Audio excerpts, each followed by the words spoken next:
یہاں تک کہ باپ نے ابراہیم علیہ السلام کو یہ الفاظ کہہ دیے لَإِن لَّمْ تَنْتَهِ لَأَرْجُمَنَّكَ وَاهْجُرْنِي مَلِيًّا، اے ابراہیم اگر تو اب باز نہ آیا تو میں تجھے سنگسار کر دوں گا، پتھر مار مار کے قتل کر دوں گا۔ یہ پھر وقت تھا کہ ابراہیم علیہ السلام الگ ہوئے باپ سے۔ خیر انہی ایام میں ان کا ایک میلہ لگتا تھا، وہاں یہ سارے لوگ جمع ہوتے تھے۔ ابراہیم علیہ السلام سے بھی قوم نے کہا کہ آپ بھی آ جائیں، ہمارا عید کا دن ہے، میلے کا دن ہے، تشریف لیں۔ تو فنظر نظرۃ فی النجوم، آسمان کے ستاروں کی طرف ایک نظر اٹھائی، کہنے لگے فقال انی سقیم، میں تو بیمار ہوں۔ سقیم کے دو معنی، ایک ہے جسمانی بیماری، ایک ہے روحانی بیماری۔ اب انہوں نے تو مراد لی روحانی بیماری کہ جب بت پرستی کو دیکھوں گا، لوگ سجدہ کریں گے تو میرا تو ظاہر بات ہے ضمیر گوارا نہیں کرے گا اس بات کو، اس لیے میں روحانی طور پر بیمار ہوں، میں نہیں جا سکتا، آپ کے اس کام میں شریک نہیں ہو سکتا۔ اب ان لوگوں نے سمجھا کہ شاید کوئی جسمانی بیماری ہے، وہ چلے گئے۔ اس کو کہتے ہیں شریعت کی اصطلاح میں توریہ، یعنی اگر کوئی ایسا لفظ بولنا جس کے دو معنی نکل رہے ہوں، ایک قریبی معنی، دوسرا دور کا معنی۔ کہنے والا دور کا معنی مراد لے رہا ہے، سننے والا قریبی معنی مراد لے رہا ہے، تو اگر ایسی بات کہیں آدمی اپنی جان چھڑانے کے لیے کر لے تو یہ جھوٹ میں نہیں آتی اور یہ اس کا کوئی گناہ نہیں لکھا جاتا، کیوں ابراہیم علیہ السلام نے ایسا معاملہ یہ 3 مرتبہ ابراہیم علیہ السلام کی زندگی میں ہوا ہے۔ ایک تو یہ جب قوم جانے لگی فرمایا انی سقیم، میں بیمار ہوں۔ اب یہ جھوٹ نہیں تھا بلکہ یہ ایک توریت انہوں نے کہا تھا۔ پھر وہ قوم چلے گی، اب ابراہیم علیہ السلام اٹھے اور سیدھے ان کا بت کدا جو تھا جہاں بت رکھے ہوئے تھے وہاں گئے، بتوں کو انہوں نے پاش کر دیا اور کلہاڑا بڑے بت کے کندھے پہ رکھ کے واپس آ گئے۔ قوم جب اپنے میلے سے واپس آئی دیکھا کہ ہمارے جو خدا وہ ٹوٹے بکھرے پڑے ہیں، یہ خدا ہیں ہمارے، تو بہت وہاں تو ہنگامہ ہوا، وقت کا بادشاہ نمرود تک بات پہنچی۔ تو پوچھا کون ہو سکتا ہے؟ تو انہوں نے بتایا کہ ایک نوجوان کو ہم نے سنا ہے کہ وہ ہمارے بتوں کی تذلیل کرتا ہے۔ تو فرمایا کہ اس کو پکڑ کے لے آؤ۔ ابراہیم علیہ السلام کو پکڑ کے نمرود کے دربار میں حاضر کیا گیا۔ تو پوچھا گیا بتوں کو تو نے توڑا ہے؟ تو ابراہیم علیہ السلام نے کہا کہ دیکھو آپ کے پاس کیا ثبوت ہے جو مجھ پہ الزام لگا رہے ہو؟ کلہاڑا جس کے پاس ہے اسی سے پوچھو کہ کس نے توڑا ہے۔ اب یہاں ابراہیم علیہ السلام نے کہا کلہاڑا جس کے پاس ہے، یعنی بڑے بت سے پوچھو، ان کا جو بڑا ہے اس سے پوچھو، مجھ سے کیوں پوچھ رہے ہو؟ اب یہ بھی حضرت ابراہیم علیہ السلام نے توریتاً الفاظ استعمال کیے ان کو عقیدہ توحید سمجھانے کے لیے، تاکہ ان بدبختوں کو پتہ چل جائے کہ یہ کچھ نہیں کر سکتے۔ کہنے لگے ابراہیم آپ تو جانتے ہیں یہ تو کچھ بول نہیں سکتے، یہ ہمیں کیسے بتائیں گے؟ تو یہاں موقع ملا ابراہیم علیہ السلام کو بڑے دربار میں، بڑے مجمع میں، کہنے لگے جب یہ بول نہیں سکتے تو پھر تم ان کو کیوں اپنا معبود سمجھتے ہو؟ کیوں ان کے سامنے سجدہ ریز ہوتے ہو؟ جب یہ نفع نقصان کے مالک نہیں ہے، جب یہ بڑا بت چھوٹے بتوں کو نہ بچا سکا تو تمہیں کیسے یہ نفع نقصان سے نقصان سے بچا سکے گا؟ تمہاری عقل پہ پردہ پڑا ہوا کیا معاملہ، کیوں پھر ان کو پوچھتے ہو؟ اب جب یہ معاملہ ہوا تو اب ظاہر بات ہے باطل کی جھوٹے بندے کی ایک ہی نشانی ہوتی ہے، جب اس کو کوئی بات نہیں آتی تو پھر وہ اپنا جو ہے وہ دوسرا حربہ طاقت کو استعمال کرتا ہے۔ اب وہ کہنے لگے کہ اپنے بتوں کی مدد کرو۔ دیکھیں کیسا عقل پہ پردہ پڑا، اللہ رب العزت کی عقلوں پہ پردہ ڈال دیا۔ کہنے لگے کہ اپنے بتوں وَانْصُرُوا آلِهَتَكُمْ، اپنے معبودوں کی مدد کرو۔ اب دیکھیں مدد تو اس سے مانگی جاتی جو معبود ہوتا ہے، اب یہ خود معبودوں کی مدد کرنے کے لیے میدان میں اتر رہے ہیں۔ تو یہاں بہت بڑا ان کو ایک حملہ ہوا ان پر اور ان کو چوٹ لگی ابراہیم علیہ السلام کی قوم کو۔ تو خیر وہ اس بات پر سارے آمادہ ہوئے کہ ان کو آگ میں جلا دیا جائے۔ اب یہ بھی ایک ابراہیم علیہ السلام کا بہت بڑا امتحان تھا۔ قرآن نے کہا وَإِذِ ابْتَلَىٰ إِبْرَاهِيمَ رَبُّهُ بِكَلِمَاتٍ فَأَتَمَّهُنَّ، اللہ رب العزت نے بہت سارے امتحانوں سے ابراہیم علیہ السلام کو گزارا، لیکن یہ اللہ کے خلیل ایسے تھے ہر امتحان میں 100% نمبروں کے ساتھ کامیاب ہوئے۔ فَأَتَمَّهُنَّ، اللہ نے کامیابی کی مہر بھی ان پہ لگا دی کہ سارے امتحانوں میں کامیاب ہوئے۔ اب یہ بہت بڑا ایک امتحان تھا ابراہیم علیہ السلام کے لیے، انہوں نے آگ جلائی، بہت بڑی آگ کا انتظام کیا، حتیٰ کہ روایت میں یہاں تک آتا ہے کہ لوگ یہ منتیں مانتے اگر ہمارا بیٹا ٹھیک ہو گیا تو ہم اتنی آگ، اتنا ایندھن ابراہیم علیہ السلام کے خلاف جمع کریں گے۔ کوئی کتنے من لکڑی جمع کر رہا ہے، کوئی کتنے من، اور اپنی منتیں مانگ رہے ہیں، مرادیں پوری ہو رہی ہیں کہ اس طرح ہم آگ جمع کریں گے، آگ لگائیں گے۔ سارا ان کا جو نظام تھا متحرک تھا ابراہیم علیہ السلام کے خلاف۔ یہ ایک تنہا مرد کلندر میدان میں ہیں، اللہ کی مدد اور نصرت کے ساتھ سارا باطل ان کے سامنے اکٹھا ہے۔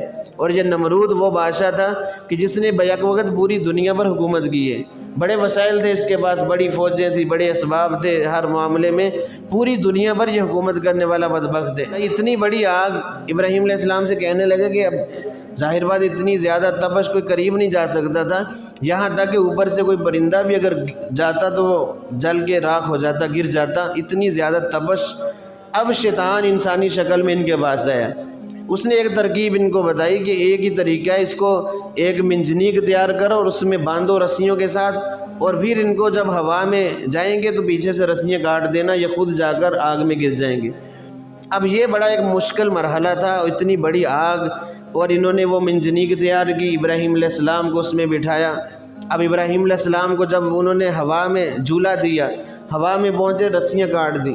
اب یہ کیا لمحہ تھا، تھوڑا سا لمحہ تھا، جبریل امین حاضر خدمت ہوئے کہ اے اللہ کے خلیل، میں آپ کی مدد کے لیے آیا ہوں، میری ضرورت ہو تو مجھے بتائیں، میں ابھی آپ کو یہاں سے اڑا کر کہیں اور لے جاتا ہوں، یا آگ بجھا دیتے۔ پانی والا فرشتہ بھی آ گیا، فرشتے مدد کے لیے اترے تو کہنے لگے کہ اگر آپ کہیں تو ہم آپ کو یہاں سے لے جاتے ہیں، آپ کو بچا لیتے ہیں۔ فرمایا کہ کیا تمہیں اللہ نے حکم دیا ہے مجھے بچانے کا؟ تو انہوں نے عرض کی حکم تو نہیں دیا، بس ہم بچانے کے لیے آئے ہیں، آپ کی مدد کے لیے، اگر آپ کہیں تو ہم بچا لیں گے۔ فرمانے لگے میرا اللہ مجھے دیکھ رہا ہے، زبان پہ کیا تھا، حسبنا اللہ ونعم الوکیل، کہ میرا اللہ مجھے دیکھ رہا ہے، اگر میرا اللہ مجھے جلانے پہ راضی ہے تو وہ خلیل اللہ کے نام پر جل جانے پہ راضی ہے، مجھے زندگی کی کوئی پرواہ نہیں ہے۔ اب یہ وہ مرحلہ تھا کہ اللہ کے آسمان کے فرشتے بھی رو پڑے کہ یہ کیا معاملہ ہو رہا ہے، اللہ کے خلیل کے ساتھ آگ سامنے ہے اور آگ کا کام جلانا ہے، لیکن اللہ رب العزت نے کچھ اور ہی معاملہ بنا دیا تھا۔ اسی کو کسی نے کہا ہے بے خطر کود پڑا آتش نمرود میں عشق، عقل ہے محو تماشا لب بام ابھی، کہ ایسا عشق تھا ابراہیم علیہ السلام کو اپنے رب سے، کوئی پرواہ نہیں کسی کی، کہ میرا رب اگر جلانے پہ راضی ہے تو یہ خلیل جل جانے پہ راضی ہے۔ یہ بہت بڑی بات کی ہے، کاش کہ یہ بات ہمارے بھی دل و دماغ میں اتر جائے۔ اگر یہ بات ہمارے دل و دماغ میں اتر جائے تو یاد رکھیں یہ دنیا میں کوئی ٹینشن نہ رہے، کوئی خوشی نہ رہے، اللہ بندہ کا سارا یقین 100% اللہ پہ آ جائے۔ اگر کوئی پریشانی آ بھی جائے گی تو انشاءاللہ یہ اس میں جزا فضا چیخو پکار نہیں کرے گا، بلکہ اللہ کا حکم سمجھتے ہوئے اس کو قبول کرے گا، اور اس پریشانی پر اس کو ایسا اجر اللہ رب العزت عطا فرمائیں گے، انما یوفی الصابرون اجرہم بغیر حساب، اس کے وہم و گمان میں بھی نہیں ہوگا۔ ہمیں بھی اسی نقطے پر آنا چاہیے، اگر اللہ کی طرف سے کچھ آزمائشیں آ رہی ہیں تو پریشان زیادہ نہ ہو، ان کو دل پہ نہ لگا لیں کہ کیا بنے گا۔ اللہ رب العزت دیکھنا چاہتے ہیں، اللہ تعالیٰ سب سے زیادہ آزمائشیں اپنے انبیاء پر بھیجتے ہیں، پھر جو اللہ کے جتنا محبوب ہوتا ہے اتنا قریب ہوتا ہے اس کی طرف آزمائشیں آتی ہیں۔ یہ کیوں آتی ہیں؟ ان کے مقام و مرتبے کو مزید بڑھانے کے لیے۔ تندی کے باد مخالف سے نہ گھبرا اے عقاب، یہ تو چلتی ہیں تجھے اونچا اڑانے کے لیے۔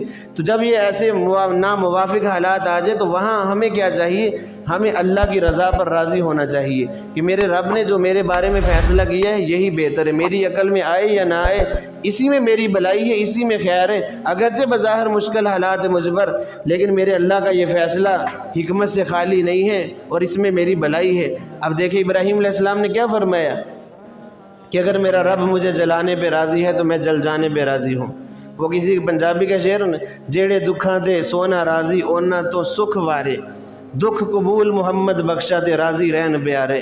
یعنی اللہ تعالیٰ جس حال میں راضی ہے ہم بھی اس حال پہ راضی ہیں، جو حال اللہ تعالیٰ بھیج دیں وہی ہمارے لیے بہتر ہے۔ اب دیکھیں پھر اللہ رب العزت نے جب ایسا توکل ہم اللہ پر کریں گے، ایسا نظریہ اللہ پر قائم ہوگا تو اللہ رب العزت براہ راست ہماری مدد کے لیے اتریں گے، کسی اسباب کے محتاج نہیں ہے۔ اب دیکھیں آگ میں ابھی گئے نہیں ہیں، اللہ کا حکم نازل ہو گئے، یا نار کونی بردن و سلام علی ابراہیم، اے آگ ابراہیم علیہ السلام پر سلامتی والی ہو جا، اتنی زیادہ ٹھنڈی نہیں کہ ان کو سردی لگنی شروع ہو جائے، نہ گرم بلکہ سلامتی والی۔ اور ابراہیم علیہ السلام آگ کی آغوش میں آئے ہیں، روایات میں آتا ہے جو رسیاں بندھی ہوئی تھیں وہ ساری جل گئیں، ابراہیم علیہ السلام کا ایک بال بھی آگ نہ جلا سکی۔ اور اللہ رب العزت نے آگ کے اندر ابراہیم علیہ السلام کو رکھ کے پال کے دکھایا، وہاں پانی کا انتظام اللہ تعالیٰ نے آگ کے اندر پانی کا انتظام کیا، انار کا درخت اللہ نے اسی آگ کے اندر پیدا کیا، اور آگ کے اندر آگ کو ایسا شفاف کر دیا اللہ رب العزت نے کہ باہر سے ابراہیم علیہ السلام نظر آ رہے ہیں ان لوگوں کو۔ اسی منظر کو دیکھتے ہوئے ابراہیم علیہ السلام کے والد پکار اٹھے، نعم الرب ربک یا ابراہیم، اے ابراہیم تیرا رب کتنا اچھا ہے کہ آگ کے اندر تجھے رکھ کے اللہ نے پال کے دکھا دی، کیسا رب ہے تیرا، کیسا اچھا رب ہے تیرا۔ کافر بھی پکار اٹھے تو اللہ تعالیٰ نے یہ منظر دکھایا، جو بندہ اس طرح اللہ پر یقین کامل کر لے گا اللہ تعالیٰ یقیناً اس کی مدد کے لیے اتریں گے۔ اب ابراہیم علیہ السلام کا یہ واقعہ ہمارے لیے بھی سبق ہے کہ ہم بھی اللہ پر ایسا یقین کریں، ایسا کامل یقین جب ہو جائے گا تو دیکھنا پھر اللہ رب العزت کی مدد اور نصرت کیسے اترتی، کیونکہ اللہ بھی وہی ہے، اللہ کا نظام بھی وہی ہے، یہ شب و روز، یہ سورج چاند ستاروں کا نظام، ہر چیز وہی ہے۔ اللہ کی مدد بھی اسی طرح آئے گی، بس مسئلہ ہمارے ایمان کا ہے۔ ہمارا ایمان اگر ایسا ہو جائے تو یقیناً ہم پر ایسی عنایتیں اللہ تعالیٰ کی نظر آئیں گی، اتریں گی، ہمیں آنکھوں سے نظر آئیں گی۔ اس طرح ابراہیم علیہ السلام کو اللہ نے آگ سے بچایا، پھر آگ سے جب نکلے، بعض روایتوں کے مطابق 40 دن رہے۔ بعد میں کسی نے پوچھا ابراہیم وہ دن یاد ہے جب آگ میں تھے؟ فرمایا کہ وہ دن میری زندگی کے سب سے زیادہ بہتر دن تھے کہ اللہ رب العزت مجھ سے میرا حال پوچھتے، اللہ کی توجہ میری طرف تھی، اللہ ایسے جیسے میرے سامنے تھے، وہ سب سے زیادہ بہتر دن تھے، اور وہ بہار تھی میرے لیے، بڑے عمدہ دن تھے۔ 40 دن انہوں نے آگ کے اندر گزارے، وہاں سے بھی نکلے، پھر باپ سے بھی ظاہر بات ہے یہ معاملہ ہو گیا، باپ نے گھر سے نکال دیا۔ اب ابراہیم علیہ السلام چونکہ عراق میں رہنے والے تھے، یہاں سے حکم ہوا کہ اب آپ ملک شام کی طرف چلے جائیں، انبیاء کی سرزمین۔ اس سارے واقعے میں صرف ایمان لانے والے ان کے بھتیجے حضرت لوط علیہ السلام تھے، یا ان کی بیوی حضرت سارہ سلام اللہ علیہ، بس یہ دو ایمان لائے، باقی کوئی بھی ایمان ابراہیم علیہ السلام پر نہ لایا۔ یہاں سے پھر ان کا سفر شروع ہوا۔ حضرت لوط علیہ السلام کو ایک قوم صدوم کی طرف، صدوم ایک بستی تھی، ان کی طرف بھیج دیا کہ اللہ نے آپ کو بھی نبی بنا دیے، جاؤ جا کر ان کی ہدایت کے لیے کام کرو، وہاں تبلیغ کرو جا کے، اور خود یہ ملک شام کی طرف روانہ ہوئے۔ ابراہیم علیہ السلام اپنی بیوی حضرت سارہ سلام اللہ علیہ کو لے کر، راستے میں کچھ واقعات ہوئے، پھر وہاں سے حضرت حاجرہ سلام اللہ علیہ سے نکاح ہوا، پھر وہاں سے ان کے لیے حکم ہو گیا کہ ان کو مکہ بیت المکرمہ میں چھوڑ دو۔ یہاں سے پھر آگے یہ اب اللہ کے نبی صلی اللہ علیہ وسلم کا سلسلہ نسب شروع ہوتا ہے۔ اللہ رب العزت سے دعا ہے کہ اللہ تعالی ہمیں انبیاء علیہ السلام کی سیرت